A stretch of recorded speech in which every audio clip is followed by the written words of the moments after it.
with the 6 speakers and discussants that are going to form the bulk of the time. I'm Taylor Ricketts, did I say that? I'm the director of the Godin Institute here at UVM, and the Godin Institute, mainly under the leadership of John Erickson, has been one of the institutions charting out this new initiative, Education for the Anthropocene. So it's probably clear to everybody in here, crystal clear, that we are now living in the Anthropocene, an age where people are the dominant force on the planet.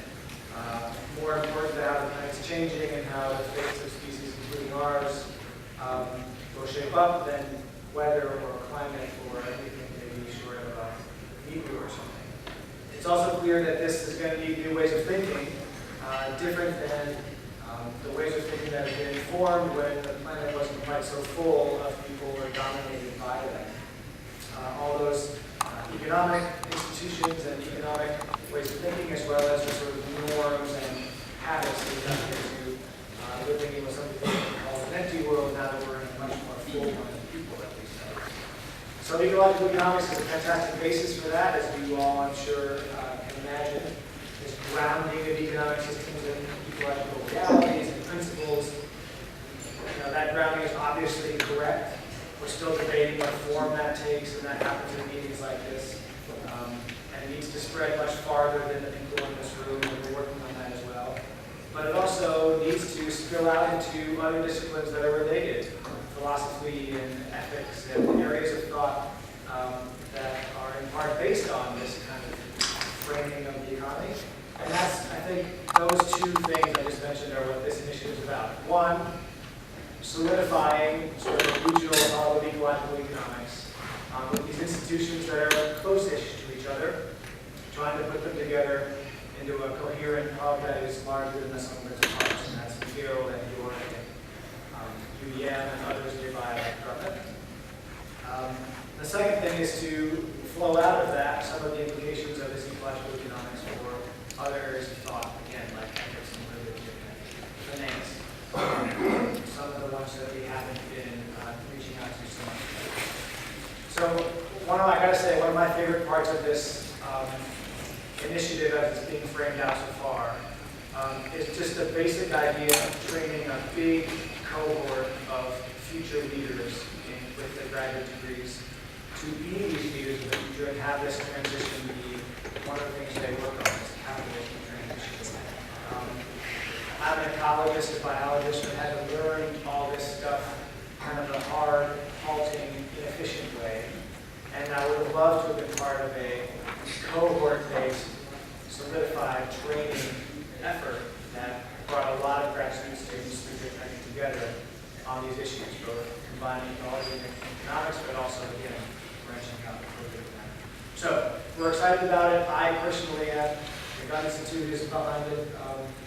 I think there's still things to be worked out, as you'll notice, and we're meeting several times here while the meeting's underway. But it's going to be an important initiative for the Godin Institute, and I'm really glad it's happening and we're talking about it here. So thanks, and I'll turn it over down to Peter, right? Peter.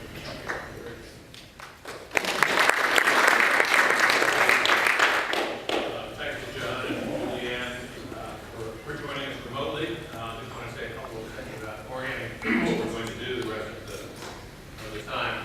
So Taylor did a great job of saying why we needed to think about education in a different way than the Anthropocene. We're just in a different geological period. We've got lots of problems that we didn't have before, as well as the ones we did have.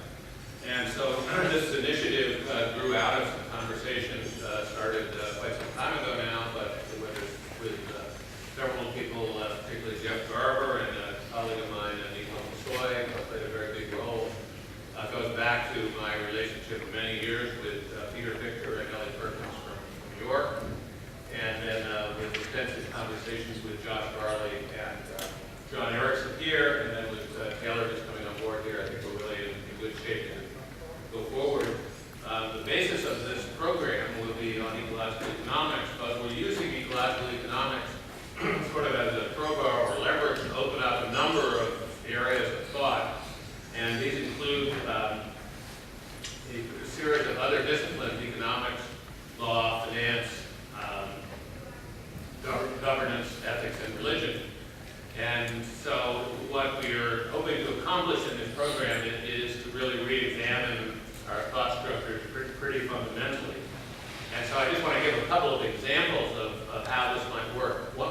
the key premises of the legal system, for instance, is the idea of private property, or the ownership of the earth by humans. And one of the things that happens when you embrace contemporary science as a, not the, but a point of departure, you can no longer have access to the premises from the Judeo-Christian tradition which justify human ownership of property in the earth. You also, of course, get challenges, and I've learned a lot from John Fullerton on this, you get challenges to the idea of a quickly and massively expanding supply of financial instruments. If you begin to ask questions about what's the relationship between the money supply or the financial instruments of all kinds and the Earth's capacity to supply what could be demanded by that money supply. Once you look at the Earth as a set of interconnected biogeochemical systems, the idea of the sovereign nation state begins to get very problematical, and so forth. So these disciplines I regard as orphans. Right?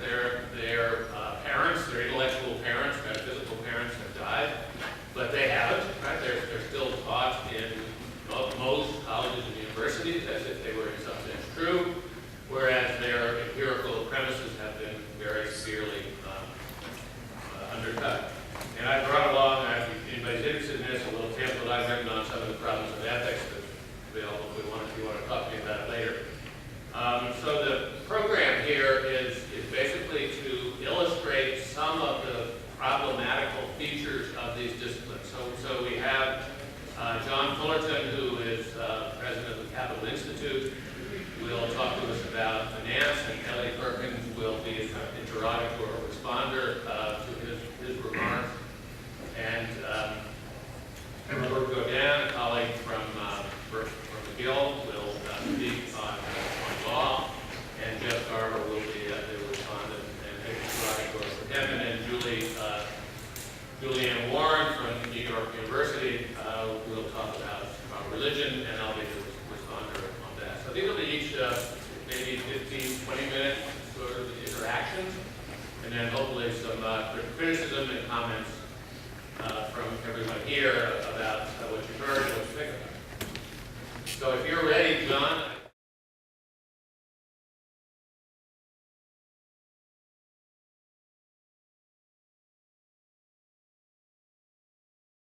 In 10 minutes, I thought I would introduce two ideas. And I know at the Ecological Economics Conference and in that community, there's been a lot of good discussion recently about money and the connection of money and the economy and money and energy and whatnot. So I'm not going to talk about money specifically, which isn't to suggest that I don't think it's important.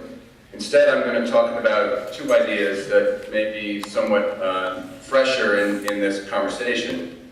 One is the idea of financial overshoot, and the second is the idea of limits to investment. And I've begun to write about each of these. And so if you're interested, I'd be happy to share with you where that exists. So starting with the financial overshoot idea, in its simplest terms, I believe that there's a corollary to ecological overshoot, which I'm calling financial overshoot. And what I mean by financial overshoot is that the perpetual growth expectations of the conventional neoliberal economic theoretical framework have been assumed and adopted by the capital markets, and financial assets that are traded in capital markets, stocks and bonds in particular, have embedded in them assumptions about future growth rates. And to a large degree, I think the capital markets have not yet begun to discount limits to growth in the valuations they assign to financial assets. So for example, the price of IBM stock or any other stock has embedded in it a long-term growth rate, and as you will all recall, whenever the growth rate of the economy comes into question when economic times get difficult, that tends to be probably the primary trigger for an overall capital or equity market sell-off. And I think the capital markets are going to gradually and probably have already begun to discount slower, if not negative growth rates in certain countries and certain sectors into the valuation of financial securities. And while on one hand this doesn't sound like a big deal, the scale and magnitude of this and the feedback loop it presents to the real economy, I believe, are extremely significant. And the best example of this that is beginning to be discussed now is the idea of stranded assets in the fossil fuel sector, where obviously the crunch hopefully will come first. And you all may be familiar with the research that's been done out of London by an organization called Carbon Tracker, which is really based on the scientific information that was released many years ago out of the Potsdam Institute, which essentially shows us that if we want to stay below 2 degrees warming, we actually can't produce the vast majority of the fossil fuel reserves that are already discovered and on the balance sheets of oil companies and countries. And so there's this asset bubble that I actually estimated in a blog well over a year ago was worth $20 trillion of financial asset value that if we're not to exceed 2 degrees warming, we would somehow need to write off or therefore absorb that loss into the real economy, and that would come in the form of lower pension fund values for pensioners and lower mutual fund values for 401ks and lower economic value for countries that are dependent on a fossil fuel economy. So I think the punchline at this point is that there's an adjustment required that hasn't yet been discounted into either our capital markets or our economic planning that is an order of magnitude larger than the recent subprime crisis that we're going to be facing over the next several decades as we transition into this Anthropocene limits to growth type environment.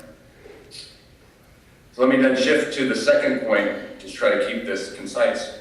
The second idea is the idea that if there are indeed limits to growth, and I don't need to explain that to this group, but obviously what I'm referring to is growth of material throughput.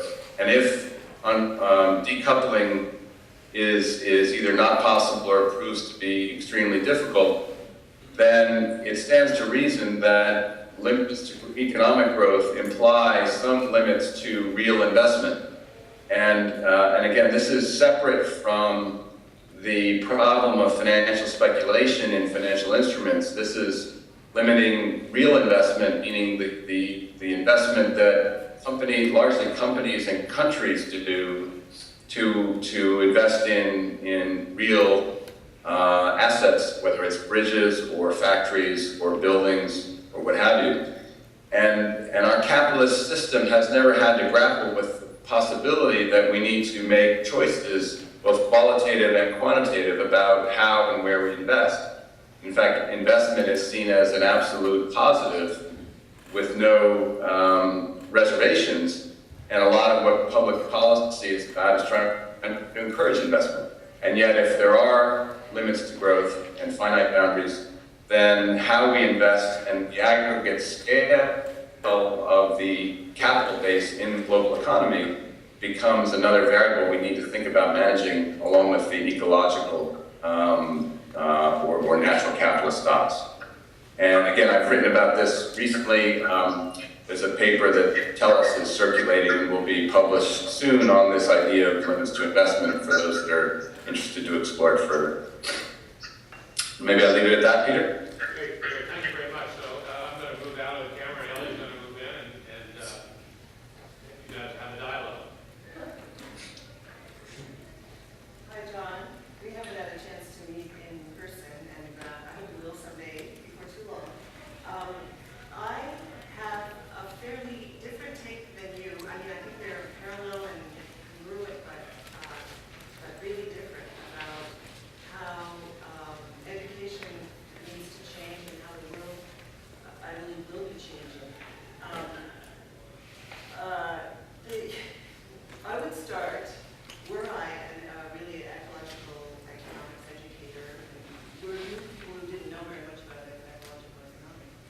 start by putting the chairs in a circle.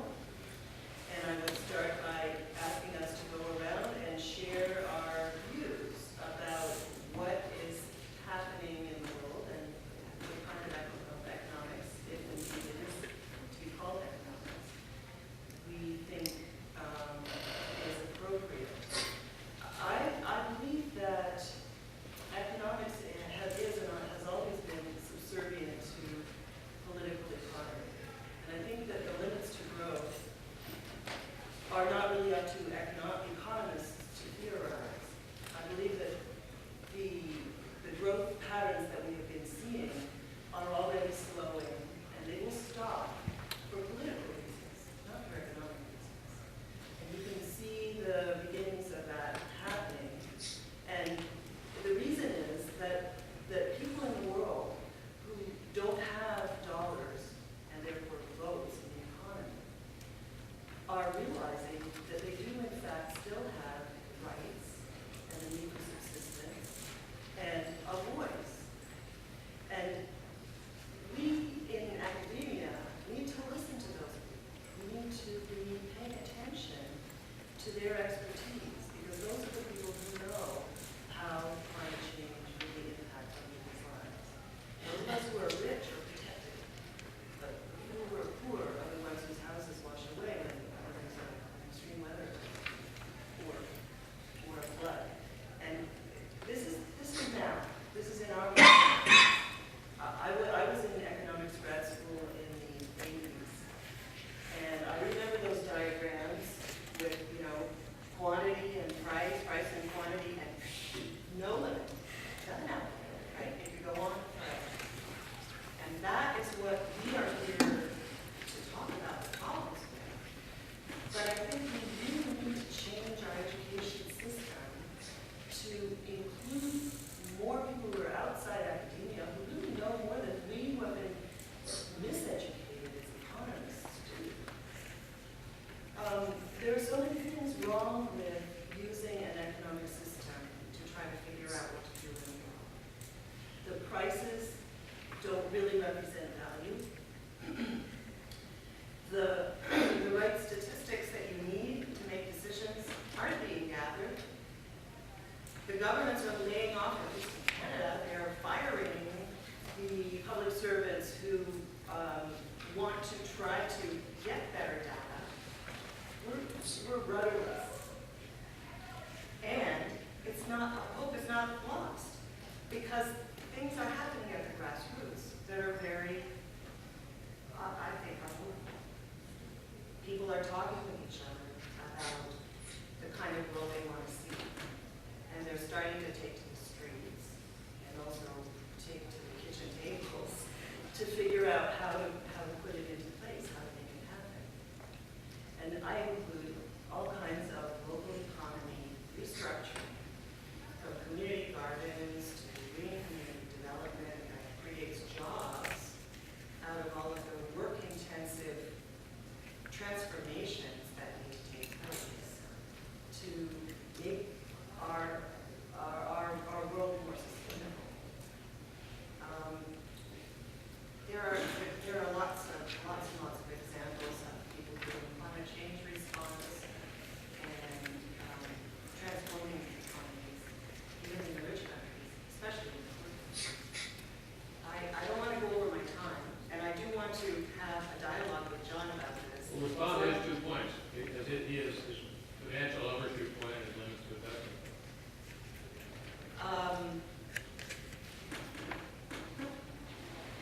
I can't, because those are about the economy as it now is.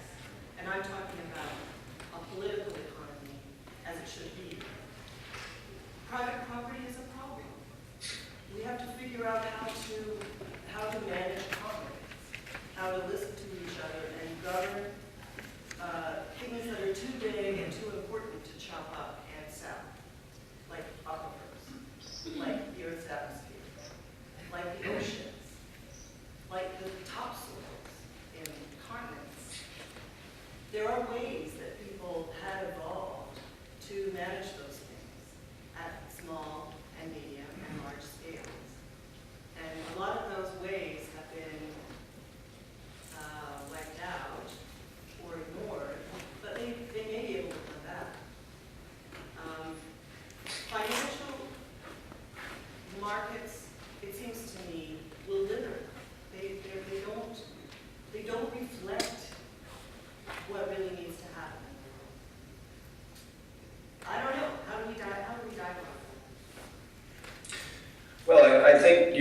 points about sort of the local economy and relocalizing are certainly in alignment with my own thinking, and that's an example of where the quality of investment we choose to make is vitally important. And there's a whole movement now which is generically being called community capital or impact investing in some other circles, where people are looking to invest in local economy, broadly speaking, whether it's in agriculture or small-scale production or decentralized cooperative enterprises.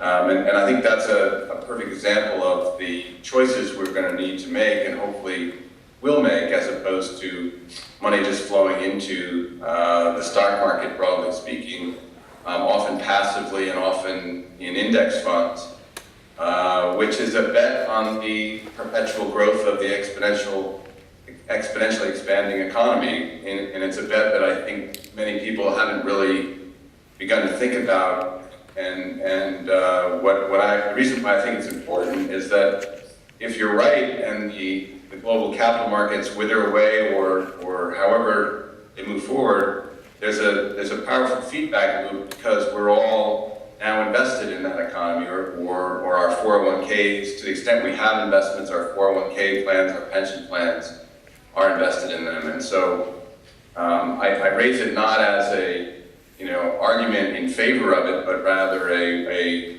recognition that there's going to be a significant turbulent period as we shift into whatever this new economy is that we're all trying to explore. I think it's important to be careful about this word "we," and to try to attach it to statistics. And I don't have them at hand, but the world's population is nearing 7 billion, right? And I bet most of them don't have 401ks. There's a certain group of people that are invested in financial markets and have that privilege, say, responsibility. But the bulk of the people in the world are worried about subsistence. They're worried about protecting their livelihoods from increasing extreme weather events and from depredations that are fueled by the rich. And so I guess we're coming around in a circle to talk about what you're going to talk about at the end on religion and ethics. But it seems to me a good place to start is, as I said, by listening to those who are not in a circle and they're looking around and seeing who's not here to talk about these legal questions.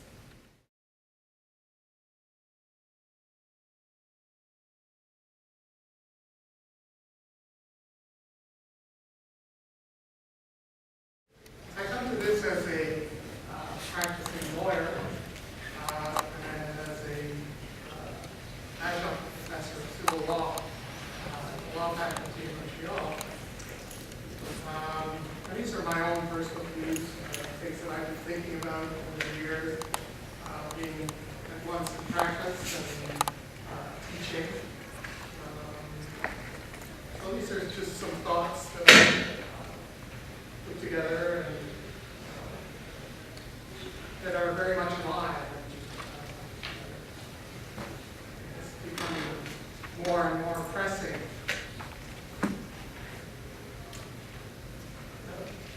I always start when I have a situation like this by wondering where to begin. The topic is so huge, the problems are so complex, and it seemed to me that the starting point in this exploration is the unqualified recognition of the sanctity of life, all life on this planet, intertwined with the principles of interconnectedness of all things. Article 3 of the Universal Declaration of does that show?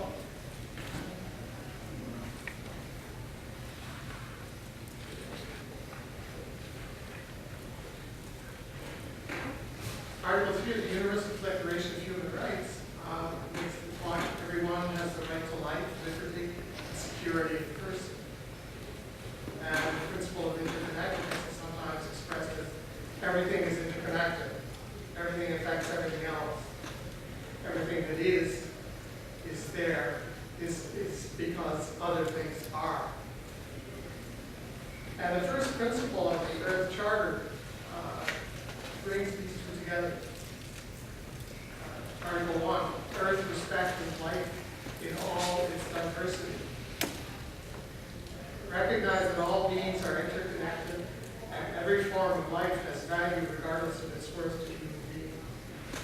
Affirm faith in the inherent integrity, the inherent dignity of all human beings and in the intellectual, artistic, ethical, and spiritual potential of humanity. And 2, care for the community of life, the understanding, compassion, and love. Accept that with the right to own, manage, and use natural resources comes the duty to prevent environmental harm and to protect the rights of people. Affirm that with increased freedom, knowledge, and power comes the inherent responsibility to promote common good. Our responsibility then is to be and to act in harmony with these fundamental principles. More specifically, the traditional notions of ownership/property and of sovereignty become the forces that drive and promote separation, greed, and ultimately war and destruction. One need only consider the manifestations of increasing poverty, suffering, pollution, starvation, war, climate change, and of the gradual destruction of fundamental elements of our planet just now, as we speak, to see these forces at work. As jurists, our interest is therefore to seek out the alternative forces and structures that can be brought to bear on presently ongoing global processes, and more specifically to explore how ownership, property, and sovereignty could be transformed in order to provide different directions in which the incredible energies that they naturally contain can be channeled. For example, ownership property can be transformed into many other forms that include different types of cooperative ownership, of commons, even recognizing that certain things cannot be owned by anybody since they belong to everyone, the so-called hags for the hags, water, air, certain natural resources, etc.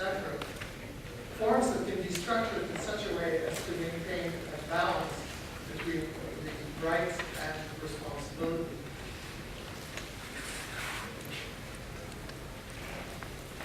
Similarly, modified forms of sovereignty could be dynamic forces engaged in giving a voice to cultural diversity, ethnicity, and respect for the many forms of life on the planet. As jurists, we also seek to redefine responsibility, extracontractual liability, or tort, redefining duties and obligations in the process.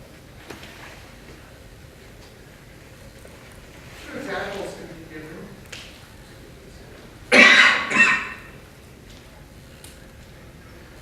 Holly Higgins, in a recent book entitled Earth is Our Business, Changing the Rules of the Game, refers to the creation of the law of ecocide, where ecocide would become the 5th crime against peace, alongside genocide, crimes against humanity, crimes of aggression, and war crimes.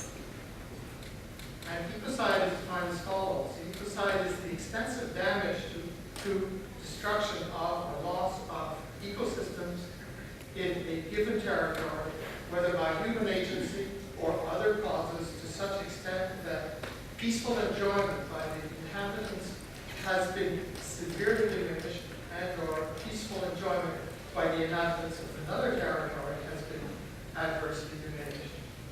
This is the definition in the proposed Ecocide Act, which creates a whole structure around this concept for enforcement remedial actions.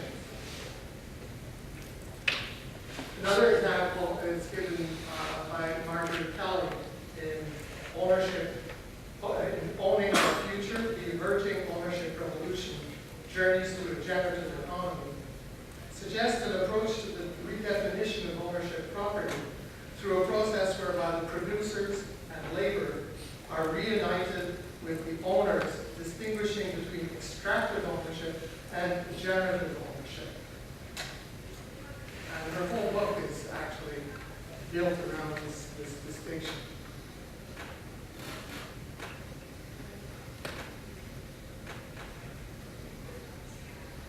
And very quickly, you have on both sides the corresponding concepts. Financial purpose, maximizing profit in short term. On the other side, creating conditions for life over long term.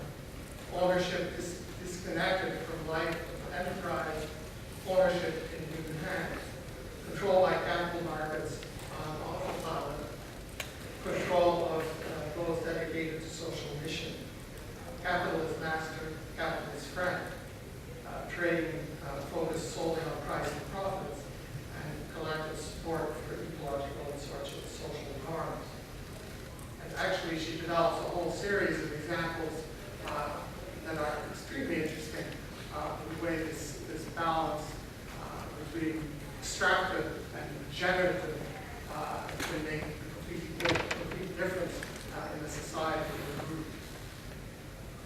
Similarly, if air, water, and are essential elements for all forms of life on this planet, no one should be permitted to claim that they are in any way entitled to pollute, contaminate, waste, or hoard for personal gain by excluding common or shared uses. In a real sense, I feel that ownership is power. As ownership has become more and more concentrated in the hands of fewer and fewer people, the corresponding gains and losses have profoundly affected the relationship that should exist between human beings and their environment. The concentration has also led to the disembodiment between owner and the thing owned. One of the examples developed in depth by Margaret Kelly is the absolute separation that exists between a homeowner and the holder of a unit of mortgage-backed security that includes a mortgage on the homeowner's house. The process of securitization has completely broken the traditional relationship between a creditor and a debtor, completely dehumanized that relationship. The same observation can be made with respect to the absence of any relationship between the shareholder of the corporation and its product and labor force, the responsibility of the directors being to the shareholders and not to the workers or consumers. We have an interesting concept in the law that is very traditional called usufruct. And the definition of usufruct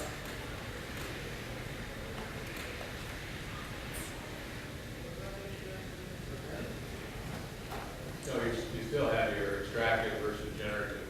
So that's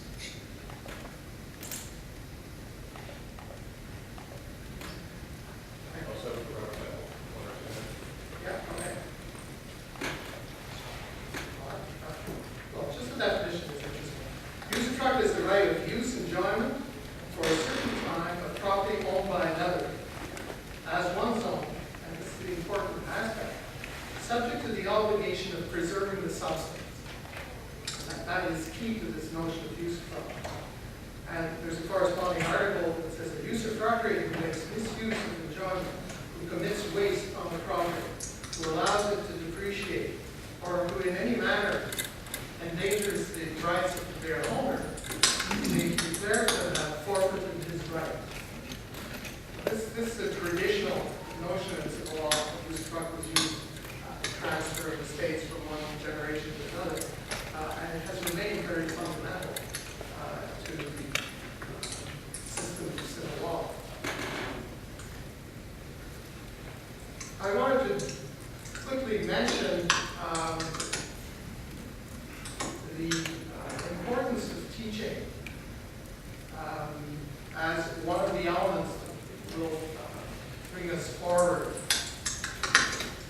And I've been teaching civil law, property law for many, many years, and more I find that as I teach the traditional concepts, the traditional rules of civil law, I'm now engaged in showing the alternatives, showing the shortcomings of the particularly civil law, the absolute nature of the right of ownership, which is a very fundamental concept. And gradually introducing other aspects, other possibilities where the right or the absolute right is pertaining.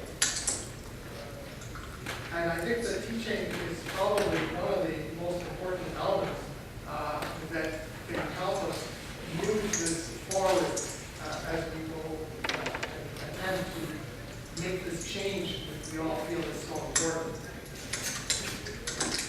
I have quite a bit more, but I think I'll just remind you, if you may know, or just bring around an anecdote about a former Prime Minister of Canada. You may recall the name of Jean Chrétien. Jean Chrétien was a very colorful person, and he always had a way of getting himself in a mess with his character, a very special character that he had. And on one occasion, he found himself in one of his political difficulties, and the newspaperman said, "Well, Monsieur Chrétien, now that you've painted yourself into the corner, what are you going to do?" And Jean Chrétien replied, "I'll walk over the wet paint." And I always remember that because it was a very obvious and practical solution. And I feel that in many ways, over the years, that our legal systems that now represent a world that no longer is there, that really no longer exists, we have to probably walk over the wet paint, because it will not be easy. It will be difficult to effect these changes. And I think I'll just leave you with that word of wisdom from John Chrétien. Thanks very much. So, Robert, I think we've now heard, I think, in a number of presentations, the contours of private or absolute ownership and sovereignty as being key issues to deal with in this extension of ecological economics. And you brought in, I think, some interesting ideas on how we approach education. I wanted to sort of start with the notion of line drawing, which is kind of a basic notion in law. In law, rules are developed to give certainty and common understanding in whatever law we're talking about. Law or positive law or statutes takes time to adopt, takes time to change or to evolve. And it tends to follow evolutions in the social, political, and cultural context in which the laws exist.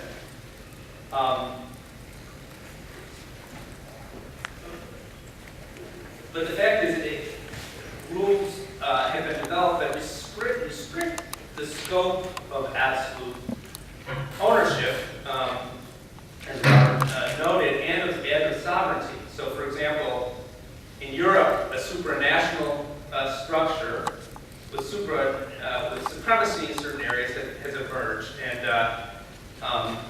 it places, for example, environmental restrictions on the exercise of ownership and sovereignty and economic activity at a supranational level. I just listening to Robert, I also found it intriguing to think that Westphalian democracy really, even though the notion of sovereignty, as Robert presented it, seems to set up the basis for conflict and war in many circumstances. It was actually created to put an end to a long period of war, and so I just thought that was an interesting juxtaposition. In terms of the scope of property rights in the United States, it's actually quite difficult to succeed with a regulatory taking plan. In other words, to challenge restrictions on your property rights because a regulation has destroyed them too much. The destruction has to be quite complete, and that's pretty conservative. The Supreme Court has set down the latest rules on that. Now, this sets up questions then on what kind of limits on property and sovereignty are needed in the Anthropocene, and whether they can exist within the flexibility that we have to restrict property and sovereignty, or whether we need something that's just more fundamentally different. Now, my work in terms of trying to develop a complement in law to ecological economics, in that work I've come up with 10 features of the legal and governance institutions that might be appropriate. So, for example,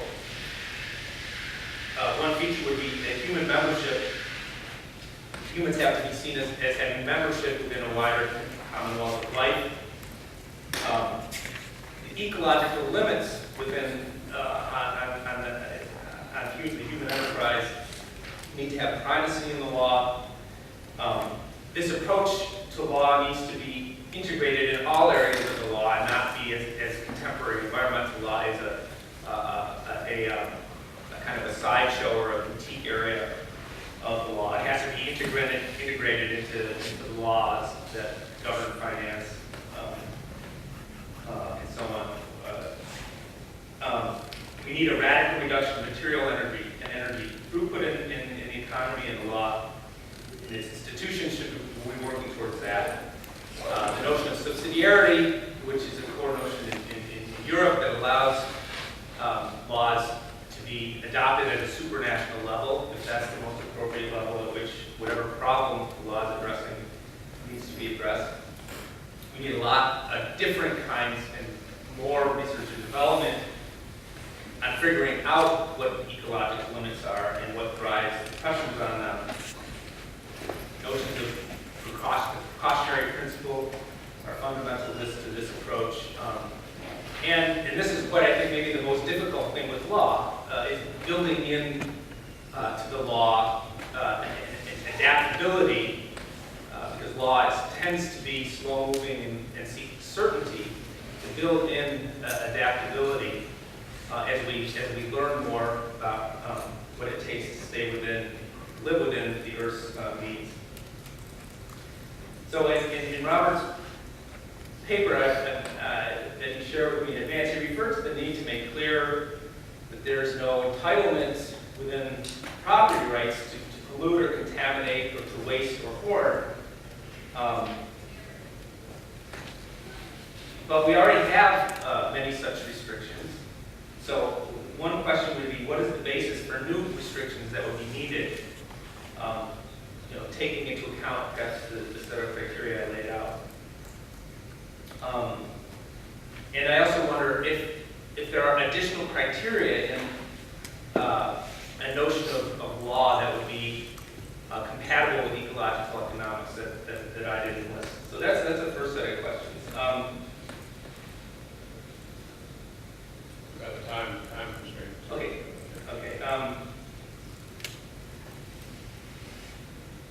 I guess I'll just then raise this other question, is that whatever changes are needed, they'll have to be put in place by lawmakers. I think a lot of us here hope that will be through an approach based on deliberative democracy, although I've heard at least once that what we really need is the benign ego-dictator. Deliberation implies slowness, and yet we have this tension with the need to transform quickly. So I wonder if there is hope for this democratic transition. How do we overcome things like tragic institutions? This is a paper I read in which the author Brigham Daniels talked about institutions that have been designed to deal with the tragedy of the commons problem, but have become tragic in themselves because they've got bureaucratic inertia, they've got staying power, and yet it's been shown over time that they're incapable of dealing with the problem they were supposed to be solved, or circumstances have changed. such that their initial mandate no longer is relevant, and yet they keep occupying the policy space where better laws, better institutions could come in. So I was wondering, do we have any examples where we've been able to overcome these kinds of obstacles? The ones I can think of are overcoming the slave trade in England. Some might say the Montreal Protocol did this to some extent. A rapid shift in attitudes toward DDT in the middle of the last century, especially after Rachel Carson or others. So there's some questions I wonder if Robert has some additional thoughts.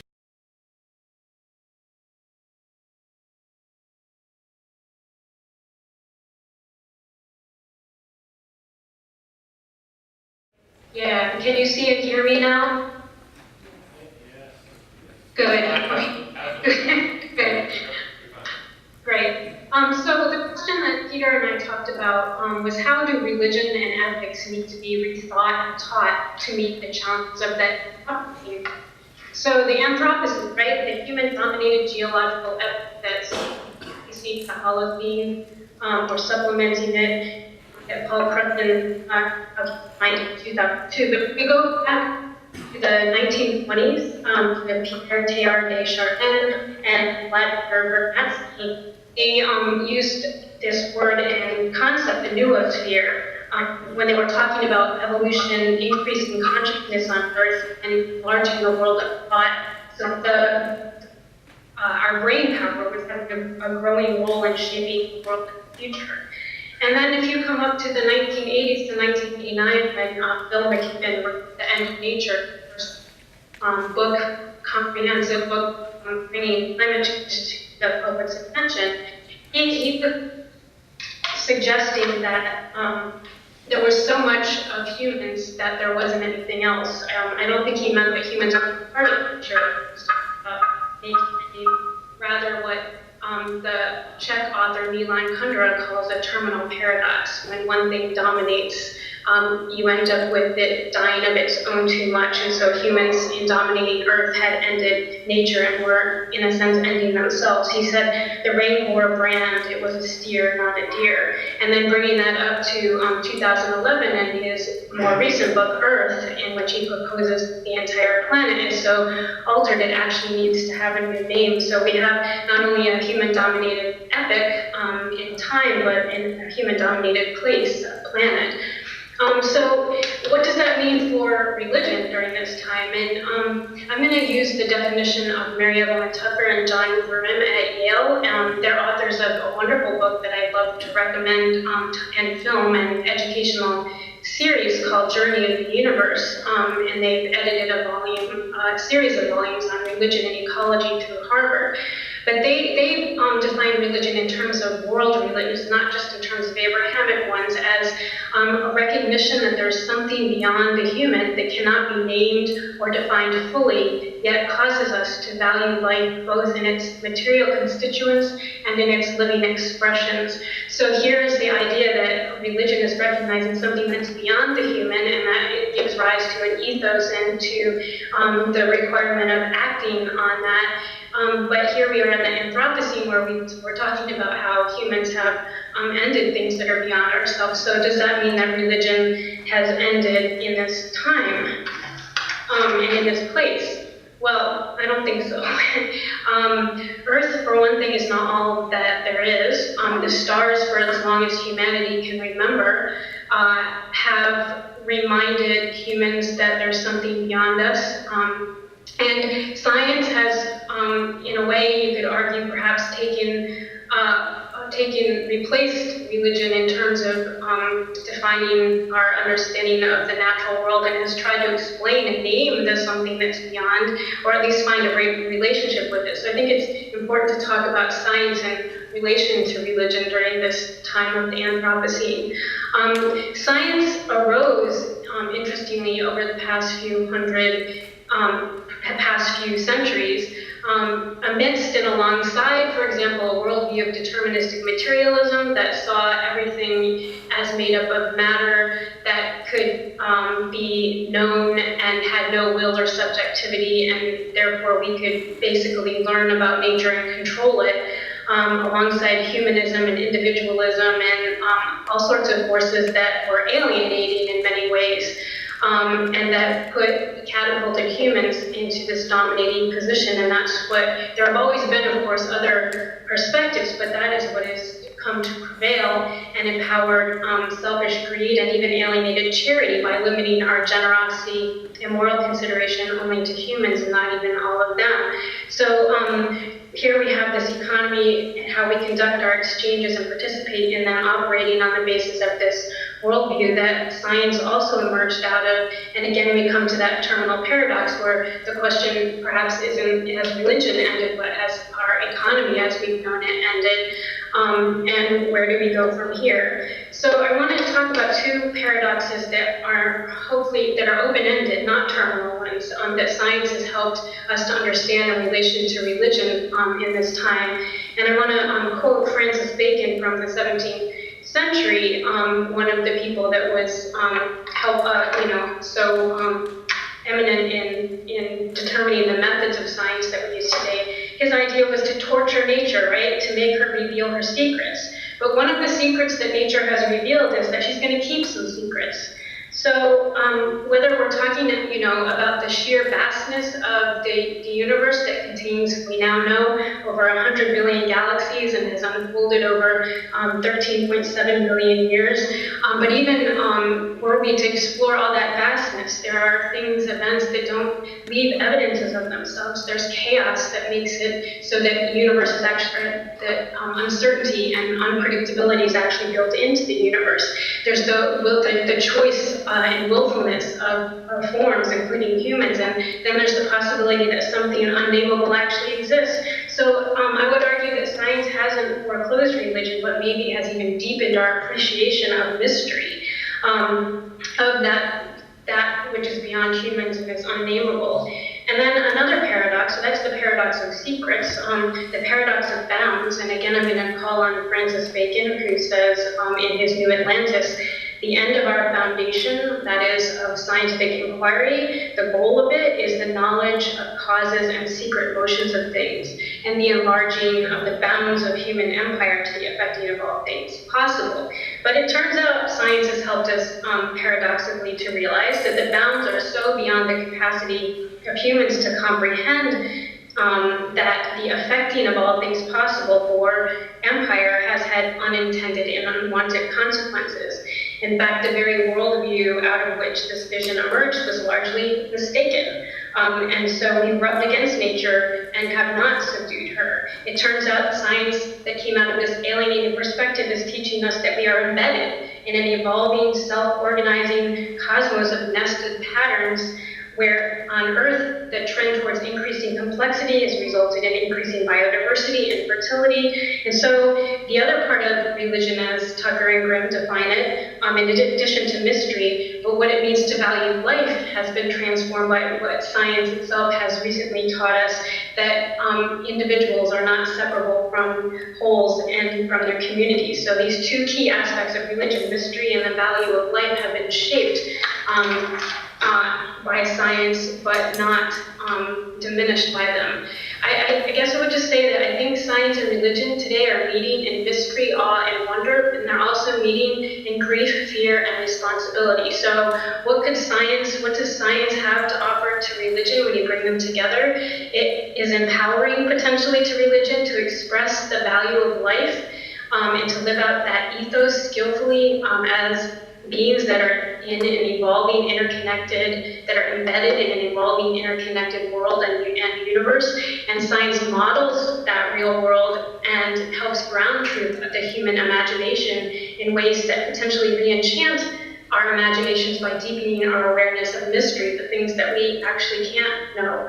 And religion, for its part, has to give to science perhaps ways of reorienting it to pursue questions relevant to valuing evolving, interconnected, embedded life in its multivalent system of symbols to give orientation and meaning, and not only meaning, but then feet to express the responsibility, the ethos that we have to make something valuable of our lives and to promote the values of all life.